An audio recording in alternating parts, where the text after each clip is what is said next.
It's November, and if you're in Delhi, chances are you've begun to experience a sore throat and even watery eyes as you step out. That's because of the thick smog enveloping the city this time of the year. In 2015, the Delhi High Court had famously observed that living in the capital city was akin to living in a gas chamber. 6 years later, last Monday, the Supreme Court slammed the center on the same issue. The apex court said not just farm fires, but construction dust, vehicular, and industrial emissions are all major contributors to air pollution. It may lead to another round of curbs on economic activities. Construction activities in Delhi and Gurugram have already been stopped till November 17th, leading to huge losses to real estate developers. A day after Diwali, the national capital had a severe air quality index or AQI touching 462, the worst since 2016. Bursting of crackers during Diwali and stubble burning in neighbouring Punjab and Haryana contributed to a rise in pollution. Nevertheless, according to a report prepared jointly by the Confederation of Indian Industry, Dalbug Advisors, and Blue Sky Analytics, from November 2020 to March 2021, Indian cities ranked low on air quality metrics throughout the year. Of the world's 30 cities with the worst air pollution, 21 are in India.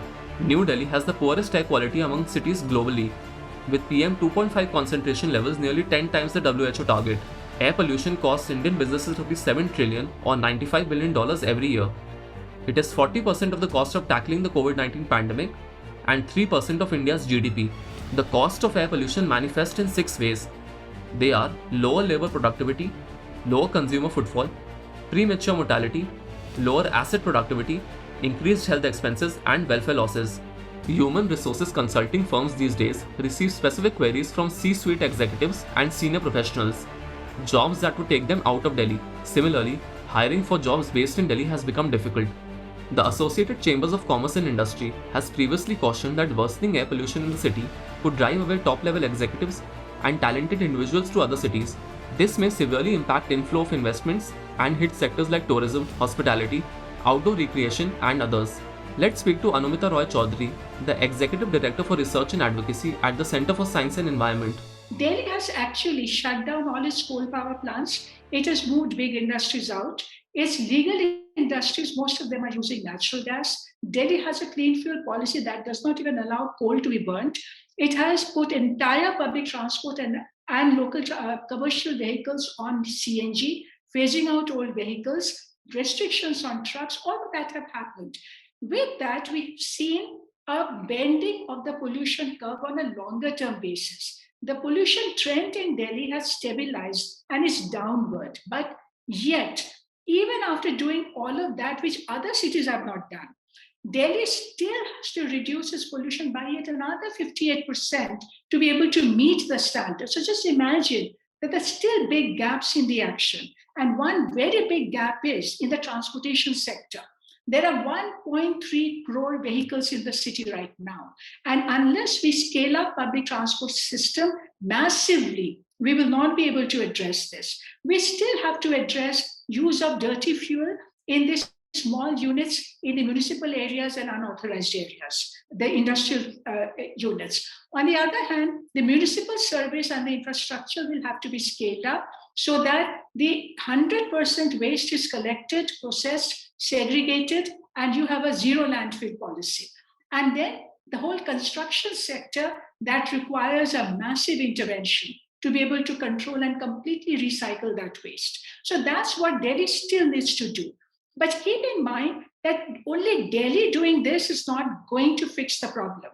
We need the same action with stringency and with scale across the NCR and beyond. Unless you have an integrated action happening, harmonized action happening across the region. Because just keep in mind, if Delhi has banned coal, but in Sonipat, Panipat, Ghaziabad, all industrial areas are using coal, and they cannot switch to natural gas because the taxation on the natural gas makes that so much more expensive. And similarly, Delhi has shut down coal power plants, but you still have 11 coal power plants in the NCR that do not meet the new emission standards. According to the CII Dalbug Blue Sky report, Delhi faces 275 days of unhealthy air, with a 6x rise in the sale of respiratory medicines during bad air quality days, with 40% of survey respondents preferring to leave Delhi. This leads to absenteeism among employees due to illness and lower productivity. Severe air pollution will also continue to affect retail sales. Similar to what has been witnessed amid the pandemic, with buyers moving to online shopping, So is there something that the Delhi government should be doing to tackle this situation better? Let's go to Business Standards Ishan Gera to understand.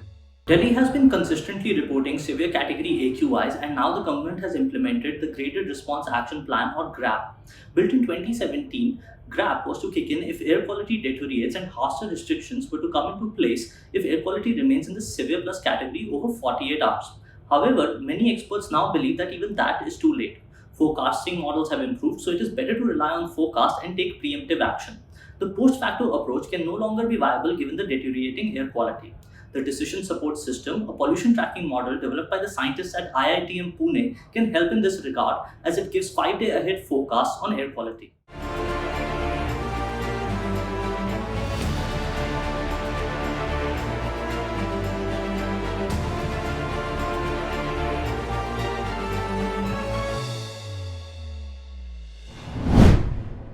If you like this video, share it and subscribe to Business Standard.